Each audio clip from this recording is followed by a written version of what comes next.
ಸುಶಾಸನ ದಿವಸ, ಅಟಲ್ಜಿಯವರ ಜನ್ಮಶತಾಬ್ದಿ ಜನ್ಮದಿನ, ಸನ್ಮಾನ್ಯ ಯಡಿಯೂರಪ್ಪನವರಿಗೆ ಸನ್ಮಾನ, ಸನ್ಮಾನ್ಯ ದೇವೇಗೌಡರಿಗೆ ಸನ್ಮಾನ, ನಾಡಪ್ರಭು ಕೆಂಪೇಗೌಡ ವೇದಿಕೆಯ ಮುಖಾಂತರ ಸನ್ಮಾನ. ಹೀಗೆ ಇವೆಲ್ಲ ಸೇರ್ಕೊಂಡ್ರೆ ಒಂದ್ಸಲಿ ನಾನು ಅನ್ಕೊಳ್ತೀನಿ ಒಂದು ಅತ್ಯಂತ ಅರ್ಥಪೂರ್ಣವಾಗಿರ್ತಕ್ಕಂಥ ಕಾರ್ಯಕ್ರಮ ಅಂತ ಅನ್ಕೊಳ್ತೀವಿ. ಯಾಕಂದ್ರೆ ನಾನು ಕೆಲಸ ಮಾಡುವಂತ ಕ್ಷೇತ್ರದಲ್ಲಿ, ನಾನು ಜವಾಬ್ದಾರಿ ಇಟ್ಕೊಂಡಿರ್ತಕ್ಕಂಥ ಕ್ಷೇತ್ರದಲ್ಲಿ ಅರ್ಥಪೂರ್ಣವಾಗಿರ್ತಕ್ಕಂಥ ಕಾರ್ಯಕ್ರಮ ಸಿಗೋದು ಬಹಳ ಕಡಿಮೆ. ಅಬ್ಬರದ ಕಾರ್ಯಕ್ರಮ ಸಿಗುತ್ತೆ, ದೊಡ್ಡ ಕಾರ್ಯಕ್ರಮ ಸಿಗುತ್ತೆ, ಸಂಭ್ರಮದ ಕಾರ್ಯಕ್ರಮ ಸಿಗುತ್ತೆ, ಒಂದ್ಸಲಿ ಬಹಳ ಉತ್ಸಾಹ ಇರ್ತಕ್ಕಂಥ ಕಾರ್ಯಕ್ರಮ ಅದು ಸಿಗುತ್ತೆ. ಆದ್ರೆ ಅರ್ಥಪೂರ್ಣವಾಗಿರ್ತಕ್ಕಂಥ ಕಾರ್ಯಕ್ರಮ ಸಿಗೋದು ಅದು ಸ್ವಲ್ಪ ಕಷ್ಟ ಅನ್ನ. ಆದ್ರೆ ಇವತ್ತು ಈ ಎಲ್ಲ ಹೆಸರುಗಳು, ನಾನು ಯಾವ್ಯಾವ ಹೆಸರುಗಳನ್ನ ಹೇಳಿದೆ, ಇವೆಲ್ಲವನ್ನು ಪೋಣಿಸ್ಬಿಟ್ರೆ ಒಂದ್ಸಲಿ ನಾಡಿನ ಸಮಾಜ ಜೀವನವನ್ನ ನಮಗೆ ನಮ್ಮ ನಡುವಿನಲ್ಲೇ ತುಂಬಾ ಎತ್ತರಕ್ಕೆ ಹೋದಂತ ಎಲ್ಲ ಹೆಸರುಗಳಿವು. ಇವೆಲ್ಲ ಹೆಸರುಗಳು ಯಾವ ಹೆಸರಿನಲ್ಲಿ ಇವೆ, ಯಾವ ಕೆಂಪೇಗೌಡರ ಹೆಸರಿನಲ್ಲಿ, ನಾಡಪ್ರಭು ಕೆಂಪೇಗೌಡರ ಹೆಸರಿನ ವೇದಿಕೆ ಮುಖಾಂತರ ಇವತ್ತಿನ ಕಾರ್ಯಕ್ರಮ ನಡೀತಾ. ಸನ್ಮಾನ್ಯ ನಾನು ಉಲ್ಲೇಖ ಮಾಡುವಾಗ ನಮ್ಮ ವಿಧಾನ ಪರಿಷತ್ತಿನ ನಾಯಕರಾಗಿರ್ತಕ್ಕಂಥ ಸನ್ಮಾನ್ಯ ಚೆಲುವಾದಿ ನಾರಾಯಣ ಸ್ವಾಮಿಯವರ ಹೆಸರನ್ನ ನಾನು ಬಿಟ್ಟೆ, ಕ್ಷಮಿಸಿ ಅಂತಲೇ, ಮಿತ್ರರಾಗಿರೋದ್ರಿಂದ ಕ್ಷಮಿಸಿ ಅಂತ ಹೇಳಿ ಸುಲಭಕ್ಕೆ ಮುಂದುವರಿಬೋದು ಅಂತ ಅನ್ಕೊಂಡಿದ್ದೀನಿ ನಾನು. ಸನ್ಮಾನ್ಯ ಚೆಲುವಾದಿ ನಾರಾಯಣ ಸ್ವಾಮಿಯವರೇ, ನಾಡಪ್ರಭು ಕೆಂಪೇಗೌಡ ವೇದಿಕೆ ಅದು ಕೂಡ ಒಂದು ಅರ್ಥಪೂರ್ಣ. ಯಾವ ಬೆಂಗಳೂರಿನಲ್ಲಿ ಕೂತ್ಕೊಂಡಿದ್ದೀವೋ, ಬೆಂಗಳೂರಿನ ನಿರ್ಮಾತ್ರ ಕೆಂಪೇಗೌಡ ನಾವು ತಿಳ್ಕೊಂಡಿದ್ದೀವಿ ಅನ್ನ. ಮಕ್ಕಳಾಗಿದ್ದಾಗ ಕಾಲೇಜ್ನಲ್ಲಿ ಶಾಲೆಯ ಮುಖಾಂತರ ಇತಿಹಾಸದ ಭಾಗವಾಗಿ ಕೆಂಪೇಗೌಡರು ಬೆಂಗಳೂರು ಇಲ್ಲಿವರೆಗೆ ವಿಸ್ತಾರ ಆಗ್ಬೇಕಾಗಿತ್ತು ಅಂತ ಕಟ್ಸಿರ್ತಕ್ಕಂಥ 4 ಗೋಪುರಗಳನ್ನ ಕೂಡ ಇಲ್ಲಿರ್ತಕ್ಕಂಥ ತುಂಬಾ ಜನ ನೋಡಿದೀವಿ. ಆ 4 ಗೋಪುರಗಳು ಬೆಂಗಳೂರಿನ ಇತಿಹಾಸದ ಒಂದು ಭಾಗ. ಕೆಂಪೇಗೌಡರು ಕಟ್ಸಿರ್ತಕ್ಕಂಥ ಗೋಪುರ ಅದು ಇತಿಹಾಸದ ಒಂದು ಭಾಗ. ಅದನ್ನ ನೋಡ್ಬೇಕು. ನೋಡ್ಲಿಲ್ಲ ಅಂತ ಹೇಳಿದ್ರೆ ಕೆಲವೇ ದಿನಗಳಲ್ಲಿ ಅದನ್ನ ನೋಡ್ಬೇಕು. ಇವತ್ತು ಬೆಂಗಳೂರಿನಲ್ಲಿ ನಮಗೆ ಕೆರೆಗಳು ಕಾಣಿಸ್ತಾ ಇದ್ರೆ, ಇವತ್ತು ಬೆಂಗಳೂರಿನಲ್ಲಿ ನಮಗೆ ಕಟ್ಟೆಗಳು ಕಾಣಿಸ್ತಾ ಇದ್ರೆ, ಬೆಂಗಳೂರು ಮಾತ್ರ ಅಲ್ಲ, ಬೆಂಗಳೂರು ಗ್ರಾಮಾಂತರ, ಕೋಲಾರ, ರಾಮನಗರ ಜಿಲ್ಲೆ, ತುಮಕೂರು ಜಿಲ್ಲೆಯ 2 ತಾಲೂಕುಗಳು, ಈ ಎಲ್ಲ ಕಡೆಗಳಲ್ಲಿ ಇವತ್ತಿಗೂ ನಮಗೆ ಕೆರೆ ಕಾಣಿಸ್ತಾ ಇದ್ರೆ ಒಂದೇ ಹೆಸರು ನಾವು ನೆನ್ಪಿಟ್ಕೊಳ್ಬೇಕಾಗಿರೋದು, ಕೆಂಪೇಗೌಡರ ಹೆಸರನ್ನ. ಇವತ್ತು ಕಟ್ಟೆಗಳು ಜೀವಂತವಾಗಿದ್ರೆ, ಕಪಿಲೆ ಬಾವಿಗಳು ಜೀವಂತವಾಗಿದ್ರೆ ಒಂದೇ ಹೆಸರು ನೆನಪಿಸ್ಕೊಳ್ಬೇಕಾಗಿರೋದು ಅದು ಕೆಂಪೇಗೌಡರನ್ನ. ಬೆಂಗಳೂರಿನಲ್ಲಿ ಅನೇಕ ಮಾರುಕಟ್ಟೆಗಳನ್ನ ನಾವು ಕೇಳ್ತೀವಿ, ಒಂದ್ಸಲಿ ಸಣ್ಣ ಅನೇಕ ಮಾರುಕಟ್ಟೆಗಳನ್ನ ಕೇಳ್ತೀವಿ. ನಮ್ಮ ಬೆಂಗಳೂರಿನ ಅದು ಜೀವಂತ ಕೇಂದ್ರಗಳವು. ಆ ಜಾಗವನ್ನ ನೋಡಿದಾಗ ನಾವು ನೆನಪು ಮಾಡ್ಕೊಳ್ಬೇಕಾಗಿರ್ತಕ್ಕಂಥ ಹೆಸರು ಯಾವುದು ಅಂತ ಕೇಳಿದ್ರೆ ನಾಡಪ್ರಭು ಕೆಂಪೇಗೌಡರದ್ದು ಅನ್ನ. ಒಬ್ಬ ಪಾಳೆಗಾರರಾಗಿ, ಒಬ್ಬ ರಾಜರಾಗಿ ತನ್ನ ಸುತ್ತಮುತ್ತ ಇರ್ತಕ್ಕಂಥ ಸಮಾಜ ಜೀವನವನ್ನು ಹಸನ ಮಾಡಲಿಕ್ಕೆ ದೇವಸ್ಥಾನದಿಂದ ಹಿಡಿದು ಮಾರುಕಟ್ಟೆವರೆಗೆ, ಹಾಗೆ ಕೆಂಪೇಗೌಡರು ನಿರ್ಮಾಣ ಮಾಡಿರ್ತಕ್ಕಂಥ ಅನೇಕ ಸಂಗತಿಗಳು ನಮಗ್ ಬೆಂಗಳೂರಿನಲ್ಲಿ ಓಡಾಡ್ತಾ ಇರ್ಬೇಕಾದ್ರೆ ಸಿಗುತ್ತೆ ನಮ್ಗೆ. ಆ ಬೆಂಗಳೂರು ಅಂತ ಅನ್ನಿಸ್ಕೊಳ್ಳೋದು ಕೆಂಪೇಗೌಡರ ಈ ಬಹುದೊಡ್ಡದಾಗಿರ್ತಕ್ಕಂಥ ಪಾತ್ರದ ಕಾರಣಕ್ಕೆ. ಇವತ್ತು ಅವರ ವೇದಿಕೆ ಹೆಸರಿನಲ್ಲೇ ನಾವು ಕಾರ್ಯಕ್ರಮ ಮಾಡ್ತಾ ಇದ್ದೀವಿ. ಅವ್ರದ್ದೊಂದು ಬೃಹತ್ ಆಗಿರ್ತಕ್ಕಂಥ ಪ್ರತಿಮೆ ಕೂಡ ಬೆಂಗಳೂರಿನ ಕೆಂಪೇಗೌಡ ವಿಮಾನ ನಿಲ್ದಾಣದಲ್ಲಿ ಇವತ್ತು ನಮಗೆ ಕಾಣಿಸುತ್ತೆ. ಒಂದು ಅದ್ಭುತವಾಗಿರ್ತಕ್ಕಂಥ, ಬಹಳ ಸುಂದರವಾಗಿರ್ತಕ್ಕಂಥ, ಅವ್ರ ವ್ಯಕ್ತಿತ್ವಕ್ಕೆ ತಕ್ಕನಾಗಿರ್ತಕ್ಕಂಥ ಒಂದು ಪ್ರತಿಮೆ ಕೂಡ ನಮಗೆ ಕಾಣಿಸುತ್ತೆ. ಅದಕ್ಕೂ ಕೂಡ ನಾನು ಡಾಕ್ಟರ್ ಅಶ್ವಥ್ ನಾರಾಯಣ ಅವರಿಗೆ ಅಭಿನಂದನೆಗಳನ್ನ ಸಲ್ಲಿಸಬೇಕು. ಯಾಕಂದ್ರೆ ಅದಕ್ಕೆ ಯಾರಾದ್ರೂ ಮೂಲ ಕಾರಣ ಇದ್ರೆ ಅದು ಡಾಕ್ಟರ್ ಅಶ್ವಥ್ ನಾರಾಯಣ. ಆ ಸಂದರ್ಭದಲ್ಲಿ ಅನೇಕ ದೊಡ್ಡವರು ಇರ್ಬೋದು, ಆದ್ರೆ ಆ ಕೆಲಸಕ್ಕೊಂದು ಆರಂಭ ಮಾಡಿ ಆ ಕೆಲಸವನ್ನ ಮುಕ್ತಾಯ ಮಾಡಿದ್ದು ಯಾರು ಅಂತ ಕೇಳಿದ್ರೆ ಸನ್ಮಾನ್ಯ ಅಶ್ವಥ್ ನಾರಾಯಣ ಅವರು ಮತ್ತು ಸನ್ಮಾನ್ಯ ಪ್ರಧಾನಮಂತ್ರಿಗಳು ಅದನ್ನು ಉದ್ಘಾಟನೆ ಕೂಡ ಮಾಡಿದ್ರು. ಇವತ್ತು ನಾಡಪ್ರಭು ಕೆಂಪೇಗೌಡರ ವೇದಿಕೆಯ ಮುಖಾಂತರ ಅಟಲ್ಜಿಯವರ ಜನ್ಮ ಶತಾಬ್ದಿಯ ಸಂದರ್ಭದಲ್ಲಿ ಸನ್ಮಾನ್ಯ ದೇವೇಗೌಡರಿಗೆ ಇವತ್ತು ಸನ್ಮಾನನೂ ನಡೀಲಿಕ್ಕಿದೆ ಅನ್ಸುತ್ತೆ. ಅವ್ರು ಶಾಸಕರಾಗಿ, ಸಂಸದರಾಗಿ, ರಾಜ್ಯಸಭಾ ಸದಸ್ಯರಾಗಿ, ಮುಖ್ಯಮಂತ್ರಿಯಾಗಿ, ಪ್ರಧಾನಮಂತ್ರಿಗಳಾಗಿ ಅವ್ರು ನಡೆಸಿರ್ತಕ್ಕಂಥ ಕೆಲಸ, ಪ್ರಧಾನಮಂತ್ರಿಗಳಾಗಿ ಅವ್ರು ಕೆಲಸ ಮಾಡಿದ್ದಾರೆ ಅಂತ ನಮಗ್ ಗೊತ್ತು, ಜವಾಬ್ದಾರಿ ನಿರ್ವಹಿಸಿದ್ದಾರೆ ಅಂತ ನಮಗ್ ಗೊತ್ತು, ಅಧಿಕಾರ ನಿರ್ವಹಿಸಿದ್ದಾರೆ ಅಂತ ಗೊತ್ತು. ಆದ್ರೆ ಬೆಂಗಳೂರಿಗೆ ಡೆಲ್ಲಿ ಸ್ವಲ್ಪ ದೂರದಲ್ಲಿ ಇರೋದ್ರಿಂದಾಗಿ ಡೆಲ್ಲಿಯಲ್ಲಿ ಏನ್ ಮಾಡಿದ್ರು ಅಂತ ನೆನಪು ಮಾಡ್ಕೊಳ್ಳಿ ಅಂತ ಹೇಳಿದ್ರೆ ಬಹುಶಃ ಅವ್ರದೇ ಪಕ್ಷದ ಕಾರ್ಯಕರ್ತರಿಗೂ ಕೂಡ ಸ್ವಲ್ಪ ಕಷ್ಟ ಆಗುತ್ತೆ ಅಂತಲ್ಲ. ನಾನೊಂದು ಬರೇ 3-4 ಸಂಗತಿಗಳು ನನಗೆ ಗೊತ್ತಿರೋದನ್ನ ಹೇಳ್ತೀನಿ. ನನ್ನ ಪಕ್ಷದ ಜವಾಬ್ದಾರಿ ಕಾರಣಕ್ಕೆ ನನಗೆ ಗೊತ್ತಿರೋದನ್ನ ಹೇಳ್ತೀನಿ. ಅವ್ರು ಬರುವಾಗ, ಪ್ರಧಾನಮಂತ್ರಿ ಆಗುವಾಗ ಕಾಶ್ಮೀರದಲ್ಲಿ ಸುಮಾರು 7-8 ವರ್ಷಗಳಿಂದ ಚುನಾವಣೆ ನಡೆದಿರಲಿಲ್ಲ. ಇವ್ರ ಹತ್ರ ಇದ್ದಂತ ಬಹಳ ಕಡಿಮೆ ಅಧಿಕಾರದ ದಿನಗಳಲ್ಲಿ 11-12 ತಿಂಗಳ ಅವಧಿಯಲ್ಲಿ ಕಾಶ್ಮೀರದಲ್ಲಿ ಚುನಾವಣೆ ಮಾಡಿ ಸಹಿ ಅನ್ನಿಸ್ಕೋತಾರೆ ಅಂತಲೇ. ಯಾಕಂದ್ರೆ ಆಗ ಕಾಶ್ಮೀರದಲ್ಲಿ ಚುನಾವಣೆ ಮಾಡೋದು ಬಹಳ ಸುಲಭ ಇರಲಿಲ್ಲ. ಇವ್ರಿಗಿಂತ ತುಂಬಾ ಜಾಸ್ತಿ ಬಹುಮತ ಇರ್ತಕ್ಕಂಥವ್ರು ಮಾಡೋ ಧೈರ್ಯನೇ ತಗೊಂಡಿರ್ಲಿಲ್ಲ ಅಂತಲೇ. ಅಂತ ಕಾಲದಲ್ಲಿ ದೇವೇಗೌಡರು ಜಮ್ಮು ಕಾಶ್ಮೀರದ ಚುನಾವಣೆಯನ್ನ ಮಾಡಿ ತಾನೇನು ಅನ್ನೋದನ್ನ ತೋರಿಸ್ಕೊಡ್ತಾರ ಅಂತ.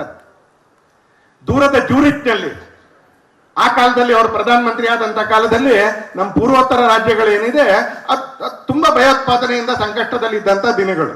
ಆಮೇಲೆ ಅಟಲ್ಜಿ ಕಾಲದಲ್ಲಿ, ನರೇಂದ್ರ ಮೋದಿ ಅವರ ಕಾಲದಲ್ಲಿ ಹೀಗೆ ಹೆಚ್ಚು ಕಡಿಮೆ ಮುಕ್ತಾಯ ಆಗೋಗಿದೆ. ಆಗ ಉಚ್ಚರಾಯದಲ್ಲಿ ಇದ್ದಂತ ದಿನಗಳು. ರಾಷ್ಟ್ರಧ್ವಜ ಹಾರ್ತಾ ಇರಲಿಲ್ಲ, ಸ್ವತಂತ್ರ ದಿನೋತ್ಸವ ಮಾಡಕ್ ಸಾಧ್ಯ ಇಲ್ಲ, ಗಣರಾಜ್ಯೋತ್ಸವ ಬಹಿಷ್ಕಾರ ಹಾಕ್ತಾರೆ, ಸ್ವತಂತ್ರವಾಗಿ ಜನಪ್ರತಿನಿಧಿಗಳು ಓಡಾಡಕ್ಕಾಗೋದಿಲ್ಲ, ಭಾರತ ಅನ್ನುವಂಥ ಶಬ್ದ ಸ್ವಲ್ಪ ಅಪಾಯಕಾರಿ ಅನ್ನುವಂಥ ಇದ್ದಂಥ ದಿನಗಳು. ನಾಗಾ ಬಂಡುಕೋರರ ಜೊತೆ ಸಂಧಾನ ಮಾಡ್ತಾ ಮಾಡ್ತಾ ಮಾಡ್ತಾ ಮಾತುಕತೆ ಮಾಡ್ತಾ ದೂರದ ಜೂರಿಟ್ನಲ್ಲಿ ಅವ್ರ ಜೊತೆ ಒಪ್ಪಂದಕ್ಕೆ ಸಹಿ ಆಗ್ತಾರೆ ಅಂತಾರೆ. ನಾಗಾ ಬಂಡುಕೋರರ ಜೊತೆ ಒಂದು ಶಾಂತಿಯ ಪ್ರಸ್ತಾವಕ್ಕೆ ಒಪ್ಪಂದಕ್ಕೆ ಜೂರಿಟ್ನಲ್ಲಿ ಸಹಿ ಆಗ್ತಾರೆ ಸನ್ಮಾನ್ಯ ದೇವೇಗೌಡರು. IT ಇಂಡಸ್ಟ್ರಿಗೆ ಟ್ಯಾಕ್ಸ್ ಹಾಲಿಡೇ ಅನ್ನು ಕೊಟ್ಟಂತ ಮೊದಲನೇ ಪ್ರಧಾನಮಂತ್ರಿ ದೇವೇಗೌಡರು. ನಾವು ದೇವೇಗೌಡರನ್ನ ಕೃಷಿಗೋ ಅಥವಾ ರಾಗಿ ಮುದ್ದೆಗೋ ಅನೇಕ ಪತ್ರಕರ್ತರು ಅಲ್ಲಿಗೆ ನಿಲ್ಲಿಸ್ಬಿಡ್ತಾರೆ ಅಂತಲ್ಲಿ. ಆದ್ರೆ IT ಇಂಡಸ್ಟ್ರಿಗೆ ಟ್ಯಾಕ್ಸ್ ಹಾಲಿಡೇ ಕೊಟ್ಟಂತ ಮೊದಲನೇ ಪ್ರಧಾನಮಂತ್ರಿ. ಯಾಕಂದ್ರೆ ಎಲ್ಲಿ ಬೆಳವಣಿಗೆಗೆ ಸಾಧ್ಯತೆ ಇದೆ ಅಂತ ಗುರುತಿಸೋದಿದೆಯಲ್ಲ, ಅದೊಬ್ಬ ನಾಯಕನ ಲಕ್ಷಣ ಅಂತಲ್ಲಿ. ಆಮೇಲೆ ಅದನ್ನ ಮುಂದೆ ತಗೊಂಡಂತ ಸಾವಿರಾರು ಜನ ಇರ್ತಾರೆ. ಆದ್ರೆ ಇಲ್ಲಿ ಬೆಳವಣಿಗೆ ಅದೊಂದು ಬೀಜ ಇದೆ ಅನ್ನೋದನ್ನ ಗುರುತಿಸಬೇಕಾಗಿರ್ತಕ್ಕಂಥದ್ದು ಒಬ್ಬ ನಾಯಕನ ಲಕ್ಷಣ. ಅದನ್ನ ಗುರುತಿಸಿ ಆ ಕಾಲದಲ್ಲಿ IT ಇಂಡಸ್ಟ್ರಿಗೆ ಟ್ಯಾಕ್ಸ್ ಹಾಲಿಡೇ ಕೊಟ್ಟಂತ ಒಬ್ಬ ಧೀಮಂತ ರಾಜಕಾರಣಿ, ನಾಯಕ, ಪ್ರಧಾನಮಂತ್ರಿ ಸನ್ಮಾನ್ಯ ದೇವೇಗೌಡರು. ಇವತ್ತು ಅವರಿಗೆ ಸನ್ಮಾನ ನಡೀತಾ ಇದೆ. ನಾನು ಅನ್ಕೊಳ್ತೀನಿ ನಮ್ಮಂತ ಅನೇಕರಿಗೆ ಆ ಸನ್ಮಾನದ ಕಾರ್ಯಕ್ರಮದಲ್ಲಿ ಇರುವಂತದ್ದೇ ಒಂದು ಭಾಗ್ಯ. ಇನ್ನು ಯಡಿಯೂರಪ್ಪನವರು ತುಂಬಾ ಇತ್ತೀಚೆಗೆ ಅಂತ ಆಗಿರೋದ್ರಿಂದಾಗಿ ನಾನು ಬಹಳ ಹೇಳಬೇಕು ಅಂತ ಏನಿಲ್ಲ. ಯಾಕಂದ್ರೆ ನೆನಪುಗಳು ಇಲ್ಲಿರ್ತಕ್ಕಂಥವ್ರಿಗೆ ಹಸಿರಾಗಿದೆ ಅಂತ. ಬೆಂಗಳೂರು ಮೈಸೂರು ರೋಡಲ್ಲಿ ಹೋಗ್ಬೇಕಾದ್ರೆ ಕೆಂಗೇರಿ ಹತ್ರ ಒಂದು ಫಿಸಿಕಲ್ ಪಾಲಿಸಿಯ ಒಂದು ಇನ್ಸ್ಟಿಟ್ಯೂಟ್ ಇದೆ. ಈ ಕಡೆಯಿಂದ ಹೋಗ್ತಾ ಇರ್ಬೇಕಾದ್ರೆ ಎಡಗಡೆ ಅಂತ. ಬಹಳ ಜನ ಭಾರತೀಯ ಜನತಾ ಪಕ್ಷದವ್ರಿಗೂ ಅಧಿಕಾರಿ ವರ್ಗದವ್ರಿಗೂ ಗೊತ್ತಿಲ್ಲ ಅಂತಲೇ. ಅದ್ಯಾಕೆ ಅಲ್ಲಿದೆ ಅಂತ ಗೊತ್ತಿಲ್ಲ. ಅದು ಇಡೀ ದೇಶದ ಫಿಸಿಕಲ್ ಪಾಲಿಸಿಯ ಇನ್ಸ್ಟಿಟ್ಯೂಟ್. ಅದು ನೀವು ಕೆಂಗೇರಿ ಹತ್ರ ಹೋಗ್ತಾ ಇರ್ಬೇಕಾದ್ರೆ ಎಡಗಡೆ ಕೆಂಪು ಕಟ್ಟಡ ಒಂದು ಕಾಣಿಸುತ್ತೆ.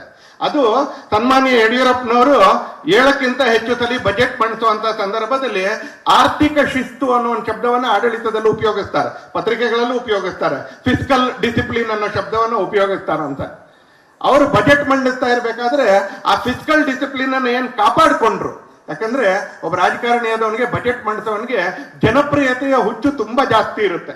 ನಾನು ಅಲ್ಲಿ ದುಡ್ಡು ಕೊಟ್ಟೆ, ಇಲ್ಲಿ ದುಡ್ಡು ಕೊಟ್ಟೆ, ಅಲ್ಲಿ ದುಡ್ಡು ಕೊಟ್ಟೆ, ಇಲ್ಲಿ ದುಡ್ಡು ಕೊಟ್ಟೆ, ಕಡೆಗೆ ಎಲ್ಲಿಗೂ ದುಡ್ಡು ಕೊಡಕ್ ದುಡ್ಡೇ ಇರೋದಿಲ್ಲ, ಕೊಟ್ಟೆ ಅನ್ನೋದು ಪೇಪರ್ನಲ್ಲಿ ಮಾತ್ರ ಇರುತ್ತೆ ಅಂತ. ಅದರ ಮಧ್ಯದಲ್ಲಿ ಫಿಸಿಕಲ್ ಡಿಸಿಪ್ಲಿನ್ ಅನ್ನೋದು ಕೆಲವ್ರು ಮಾತ್ರ ಮನಸ್ಸಿನಲ್ಲಿ ಇರುತ್ತೆ, ಅದನ್ನ ಸಾಧಿಸ್ತಾರ ಅಂತಾರೆ. ಆ ತರ ಫಿಸಿಕಲ್ ಡಿಸಿಪ್ಲಿನ್ ಅನ್ನು ಸಾಧಿಸ್ತವ್ರು ಸನ್ಮಾನ್ಯ ಯಡಿಯೂರಪ್ಪನವರು. ಅವ್ರು ಮಾಡಿರೋ ಇನ್ನೂ ತುಂಬಾ ಇದೆ. ಅದಕ್ಕೆ ಭಾರತೀಯ ಜನತಾ ಪಕ್ಷ ಅಲ್ಲ, ಕಾಂಗ್ರೆಸ್ನವ್ರ ಸರ್ಕಾರ ಇದ್ದಾಗ ಆ ಕಾರಣಕ್ಕೆ ಆ ಇನ್ಸ್ಟಿಟ್ಯೂಟ್ ಕರ್ನಾಟಕಕ್ಕೆ ಬರುತ್ತೆ, ಅದು ಬೆಂಗಳೂರಿನಲ್ಲಿ ಸ್ಥಾಪನೆ ಆಗುತ್ತೆ. ಅದು ಒಂದು ರೀತಿಯಲ್ಲಿ ಪಾರಿತೋಷಕ ತರ, ಯಡಿಯೂರಪ್ಪನವರ ಫಿಸಿಕಲ್ ಡಿಸಿಪ್ಲಿನ್ ಪಾಲಿಸಿಯ ಪಾರಿತೋಷಕ ತರ ಆ ಇನ್ಸ್ಟಿಟ್ಯೂಟ್ ಸಿಗುತ್ತೆ. ಶೂನ್ಯ ಬಡ್ಡಿ ದರದಲ್ಲಿ ಸಾಲ ಇರ್ಬೋದು, ಪಂಪ್ಸೆಟ್ಗಳಿಗೆ ಉಚಿತ ವಿದ್ಯುತ್ ಇರ್ಬೋದು, ಭಾಗ್ಯಲಕ್ಷ್ಮಿ ಯೋಜನೆ ಇರ್ಬೋದು. ಎಷ್ಟು ಬಂಡ್ರು ಕೆಲವರು ಅಂತ ಕೇಳಿದ್ರೆ, ಇವತ್ತು ಬಂದಿರತಕ್ಕಂಥ ಸರ್ಕಾರ 18 ವರ್ಷ ಆದ್ಮೇಲೆ ಆ ಹೆಣ್ಮಗಳಿಗೆ ಹಣ ಕೊಡಬೇಕು, ಕೇವಲ ಬಿಜೆಪಿ ಸರ್ಕಾರ ಆರಂಭ ಮಾಡ್ತು, ಯಡಿಯೂರಪ್ಪನವ್ರು ಆರಂಭ ಮಾಡಿದ್ರು ಅಂತ ಬಂಡ್ಗೆಟ್ಟಿರ್ತಕ್ಕಂಥ ಇವತ್ತಿನ ಸರ್ಕಾರ ಆ ಭಾಗ್ಯಲಕ್ಷ್ಮಿ ಪಾಲಿಸಿಯನ್ನ ಕೊಡ್ತಾ ಇಲ್ಲ ಒಂದ್ಸಲಿ. ಗವರ್ನೆನ್ಸ್ ಯಾವಾಗ್ಲೂ it is in continuous tense. ಅದು ಆಗ ಯಡಿಯೂರಪ್ಪನವ್ರ ಸರ್ಕಾರ ಇತ್ತು, ಅದಾದ್ಮೇಲೆ ಮತ್ತಾರ್ದೋ ಸರ್ಕಾರ ಬಂತು, ಅದಾದ್ಮೇಲೆ ಇನ್ನೊಬ್ರ ಸರ್ಕಾರ ಬಂತು. ಅವ್ರು ಮಾಡಿದ್ದೇನೆ ನಾನ್ ಮುಂದುವರ್ತಲ್ಲ, ನಾನ್ ಮಾಡಿದ್ದೇನೆ ಇನ್ನೊಬ್ರು ಮುಂದುವರ್ತಲ್ಲ ಅಂತ ಹೇಳಿದ್ರೆ ರಾಜ್ಯ ನಡೆಯೋದಿಲ್ಲ ಅಂತ. ರಾಜ್ಯ ನಡೆಯೋದಿಲ್ಲ. Governance is always a continuous tense. ಅವ್ರು ಮಾಡಿರೋದನ್ನ ನಾವು ಮಾಡ್ಬೇಕಾಗತ್ತೆ, ಹೊತ್ಕೊಳ್ಳೇಬೇಕಾಗತ್ತೆ. ಕೆಲವು ಸಲ ಕೆಟ್ಟದನ್ನು ಹೊತ್ಕೊಳ್ಬೇಕಾಗತ್ತೆ, ಒಳ್ಳೇದನ್ನಂತೂ ಮುಂದುವರಿಸಲೇಬೇಕಾಗತ್ತೆ. ಭಾರತೀಯ ಜನತಾ ಪಕ್ಷದ ಅಥವಾ ಅಟಲ್ಜಿ ಅವ್ರ ರೀತಿ ನೋಡಿ ಅಂತಲೇ ನರೇಂದ್ರ ಮೋದಿ ಅವರು ಬಂದಾಗ ಆಧಾರ್ ಕಾರ್ಡ್, ಆ ಆಧಾರ್ ಕಾರ್ಡ್ ಅನ್ನ ಬಹಳ ದೊಡ್ಡ ಪ್ರಮಾಣದಲ್ಲಿ ಕೆಟ್ಟ ರೀತಿಯಲ್ಲಿ ಅದು ನಡೀತಾ ಇತ್ತು. ಮೋದಿ ಅವರು ಬಂದಾಗ ಅದನ್ನು ಸುಧಾರಿಸಿ ಮುಂದುವರಿಸಿಕೊಂಡು ಹೋದ್ರು. ವ್ಯಕ್ತಿ ಕೂಡ ಬದಲಾಯಿಸಲಿಲ್ಲ, ನಂದನ್ ನಿಲೇಕಣಿನ ಕೂಡ ಬದಲಾಯಿಸಲಿಲ್ಲ. ಯಾಕಂದ್ರೆ ಸರ್ಕಾರಗಳಷ್ಟು ಆ ತರ ಸಣ್ಣ ಮನಸ್ಸಿನಿಂದ ಸರ್ಕಾರ ನಡೆಸಕ್ ಆಗೋದಿಲ್ಲ. ಯಾವತ್ತು ವ್ಯಕ್ತಿನೂ ಬದಲಾಯಿಸಲಿಲ್ಲ, ಪಾಲಿಸಿನೂ ಬದಲಾಯಿಸಲಿಲ್ಲ. ಹೀಗೆ ಸರ್ಕಾರ ನಡಿಬೇಕಾಗಿರ್ತಕ್ಕಂಥ ರೀತಿಯ. ಆದ್ರೆ ಇವತ್ತು ನಮಗ್ ಸಿಗೋದು ಅನೇಕ ಕಡೆಗಳಲ್ಲಿ ಬಂಡ್ಗೆಟ್ಟ ಸರ್ಕಾರಗಳು ಅಥವಾ ಲಜ್ಜೆಗೆಟ್ಟ ಅಧಿಕಾರಸ್ಥರು ಅಂತಲೇ. ಇವತ್ತು ಆ ಭಾಗ್ಯಲಕ್ಷ್ಮಿ ಪಾಲಿಸಿನೇ ಕ್ಯಾಶ್ ಆಗ್ತಾ ಇಲ್ಲ. ಆತರ ಭಾಗ್ಯಲಕ್ಷ್ಮಿ ಯೋಜನೆಯನ್ನು ಜಾರಿಗೆ ತಗೊಂಡು ಬಂದು ಬಡ ಹೆಣ್ಣು ಮಕ್ಕಳಿಗೆ ಆಧಾರವಾಗಿ ನಿಂತ್ಕೊಂಡಿರ್ತಕ್ಕಂಥ ಒಂದು ಸರ್ಕಾರ ನಡೆಸಿದವರು ಸನ್ಮಾನ್ಯ ಯಡಿಯೂರಪ್ಪನವರು ಅಂತ. ಬಜೆಟ್ ನಲ್ಲಿ ಕೃಷಿ ಬಜೆಟ್, ಹಸಿರು ಬಜೆಟ್ ಮೊದಲನೇ ಬಾರಿಗೆ ತಗೊಂಡು ಬಂದು ಬಜೆಟ್ ಒಳಗಡೆ ಒಂದು ಕೃಷಿ ಬಜೆಟ್ ಅನ್ನ ಮಂಡಿಸಿರ್ತಕ್ಕಂಥವ್ರು ಸನ್ಮಾನ್ಯ ಯಡಿಯೂರಪ್ಪನವರು. ರಾಜ್ಯದ ಅಭಿವೃದ್ಧಿಗೆ ಅನೇಕ ತಿರುವುಗಳನ್ನ ಕೊಟ್ಟಿರ್ತಕ್ಕಂಥವ್ರು ಸನ್ಮಾನ್ಯ ಯಡಿಯೂರಪ್ಪನವರು. ಬಹಳ ದೊಡ್ಡ ದೊಡ್ಡ ಮಾತುಗಳನ್ನ, ಬಹಳ ಬಂಡತನದ ಮಾತುಗಳನ್ನ ಇವತ್ತು ಅನೇಕ ಕಡೆಗಳಲ್ಲಿ ನಮಗೆ ಕೆಲವರ ಬಾಯಿಗಳಿದ್ದ ಕೇಳಕ್ಕೆ ಅಂತ ಬರ್ತಾ. ಅಂತವ್ರಿಗೂ ನಿಮಗೂ ಎಲ್ರಿಗೂ ನಾನು ಹೇಳಕ್ಕೆ ಅಂತ ಬಯಸೋದು, ಕೊರಟಗೆರೆ ಅನ್ನುವಂತ ಊರಿನಲ್ಲಿ ತುಂಬಾ ಸಲ ಆಯ್ಕೆ ಆದವ್ರು ಏನೂ ಮಾಡದೇ ಇದ್ದಾಗ ಯಡಿಯೂರಪ್ಪನವ್ರ ಕಾಲದಲ್ಲಿ Koratagere main road double road ಆಯ್ತು. 40 ವರ್ಷ 50 ವರ್ಷ ಒಂದೇ ಕುಟುಂಬದವ್ರು ಆಯ್ಕೆ ಹಾಕೊಂಡು ಬರ್ತಾ ಇದ್ದಂತ ಜೇವರ್ಗಿಯಲ್ಲಿ ಬಸ್ ಸ್ಟ್ಯಾಂಡ್ ಕಟ್ಟಕ್ಕೆ ಯಡಿಯೂರಪ್ಪನವರೇ ಬರ್ಬೇಕಾಯ್ತು. ಗುಲ್ಬರ್ಗ ನಮ್ದೇ, ಗುಲ್ಬರ್ಗದ ಮುಖಾಂತರ ದೇಶವನ್ನ ಆಳ್ತೀವಿ ಅಂತ ಹೊರಟ್ಕೊಂಡಿರ್ತಕ್ಕಂಥ ಒಂದು ಕುಟುಂಬದವರು 50 ವರ್ಷದಿಂದ ಅಲ್ಲಿರ್ತಕ್ಕಂಥ ದಲಿತರನ್ನ, ಸಾಮಾನ್ಯ ಜನರನ್ನ ಶೋಷಣೆ ಮಾಡ್ತಾ ಇರ್ಬೇಕಾದ್ರೆ ಅವ್ರ ಎಲ್ಲಾ ಕಾನ್ಸ್ಟಿಟ್ಯೂನ್ಸಿಗಳಲ್ಲಿ ಮೇನ್ ರೋಡ್ ನಲ್ಲಿ ಡಬಲ್ ರೋಡ್ ಮಾಡಕ್ಕೆ ಯಡಿಯೂರಪ್ಪನವರೇ ಬರ್ಬೇಕಾಗಿತ್ತು. ಅವ್ರ ಕೈಯಲ್ಲಿ ಬರಕಾಗಿಲ್ಲ, ಅವ್ರ ಹಣೆಯಲ್ಲಿ ಬರೀಲಿಲ್ಲ ಅಭಿವೃದ್ಧಿ. ಯಾಕಂದ್ರೆ ಅಧಿಕಾರ ಅಂದ್ರೆ ಅದು ಅಭಿವೃದ್ಧಿಗೆ ಅನ್ನೋದನ್ನೇ ಮರ್ತೋಗಿರ್ತಕ್ಕಂಥವ್ರೆ ಆಳಿದ್ದಿದ್ದು, ಇವ್ರುಗಳೆಲ್ಲ ಬರೋವರೆಗೆ ಅಂತಾರೆ. ಆ ಎಲ್ಲ ಮಾಡಕ್ಕೆ ಯಡಿಯೂರಪ್ಪನವ್ರು ಬರ್ಬೇಕಾಯ್ತು ಆ ಕಾಲದಲ್ಲಿ. ಇವತ್ತು ಅಂಥವ್ರಿಗೆ ಸನ್ಮಾನ ನಡೀತಾ ಇದೆ ಅಂತಕ್ಕಂಥದ್ದು ಕೂಡ ನಾನು ಅನ್ಕೊಳ್ತೀನಿ ನಮ್ಮೆಲ್ರಿಗೂ ಕೂಡ ಒಂದು ಪಾಲ್ಗೊಳ್ಳಿಕ್ಕೆ ಸದವಕಾಶ ಅಂತ ಅನ್ಕೊಳ್ತೀನಿ. ಹಾಗೆ ತಿಮ್ಮೇಗೌಡರು ಬೆಂಗಳೂರು ಯೂನಿವರ್ಸಿಟಿಲಿ ಇಲ್ಲಿ ಅನೇಕ ಜನ ಅವ್ರ ವಿದ್ಯಾರ್ಥಿಗಳು ಕೂತ್ಕೊಂಡಿರ್ಬೋದು. ಹಾಗೆ ಮದನ್ ಗೋಪಾಲ್ ಅವ್ರ ಜೊತೆ ಕೆಲಸ ಮಾಡಿರ್ತಕ್ಕಂಥ ಅನೇಕ ಅಧಿಕಾರಿಗಳು ಕೂಡ ಇಲ್ಲಿ ಕೂತ್ಕೊಂಡಿರ್ಬೋದು ಅನ್ಸಲಿ. ಅವರೆಲ್ರಿಗೂ ಆ 5 ವರ್ಷ, ಆ 35 ವರ್ಷ ಅವ್ರಗಳ ಜೊತೆ ಕಳೆದಿರ್ತಕ್ಕಂಥದ್ದು ಒಂದು ಹಸಿರಾಗಿರ್ತಕ್ಕಂಥ ನೆನಪು.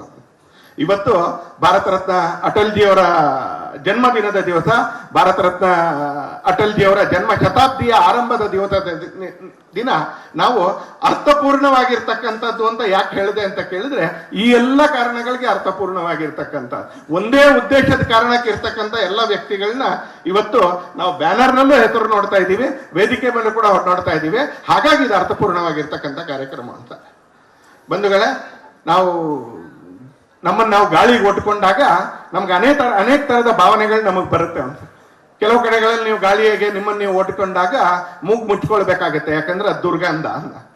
ಕೆಲವು ಕಡೆ ನಿಮ್ಮನ್ನು ಗಾಳಿಗೆ ಒಟ್ಕೊಂಡಾದಾಗ ಬಟ್ಟೆ ಗಿಟ್ಟೆ ಎಲ್ಲ ಹಿಡ್ಕೊಳ್ಬೇಕಾಗತ್ತೆ, ಯಾಕಂದ್ರೆ ರಭಸದ್ದು ಅಂತಲ್ಲಿ ಸ್ವಲ್ಪ ಹೆದರಿಕೆ ಆಗುತ್ತೆ ಅಂತಾರೆ. ಆದ್ರೆ ಕೆಲವು ಸಲ ನೀವು ಗಾಳಿಗೆ ನಿಮ್ಮನ್ನು ಒಟ್ಕೊಂಡಾಗ ಇಟ್ ಈಸ್ ಪ್ಲೀಸಿಂಗ್, ಒಂಥರ ಅದೊಂದು ತಂಗಾಳಿ ಅದು ಅಂತ. ಆ ತಂಗಾಳಿ ಹೇಗೆಂದ್ರೆ ಇನ್ನೂ ಒಂದ್ ಸ್ವಲ್ಪ ಹೊತ್ತು ಬೀಸ್ತಾ ಇರ್ಲಪ್ಪ ಅಂತಲೇ ಹೋಗಿ ತಂಗಾಳಿಗೆ ಮುಖ ಒಟ್ಕೊಳ್ಳೋಣ, ಸ್ವಲ್ಪ ಫ್ರೆಶ್ ಆಗ್ತೀವಿ. ತಂಗಾಳಿಗೆ ತಮ್ಮನ್ನ ಅವ್ರು ಒಟ್ಕೊಳ್ಳೋಣ ಅಂತಲೇ ಸ್ವಲ್ಪ ಫ್ರೆಶ್ನೆಸ್ ಬರುತ್ತೆ ಅಂತ ಅನ್ಕೊಳ್ತೀವಿ. ಯಾರ ಹೆಸರಿನಲ್ಲಿ ನಾವು ಜನ್ಮ ಶತಾಬ್ದಿಯನ್ನು ಆಚರಿಸ್ತಾ ಇದೀವೋ, ಭಾರತದಲ್ಲಿ ಸುದೀರ್ಘ ಕಾಲ ರಾಜಕೀಯ ಕ್ಷೇತ್ರದಲ್ಲಿ ಇಡೀ ದೇಶಕ್ಕೆ ಒಂದು ತಂಗಾಳಿ ತರ ಇದ್ದಂತವ್ರು ಅಟಲ್ಜಿ. ಅಟಲ್ಜಿಯವರ ಹೆಸರು ಹೇಳಿದಾಗ ಹೇಳ್ತೇನೆ, ಅನೇಕ ರಾಜಕಾರಣಿಗಳ ಹೆಸರು ಹೇಳಿದಾಗ ಇಲ್ಲಿರ್ತಕ್ಕಂಥ ಕಾರ್ಯಕರ್ತರು ಮುಖ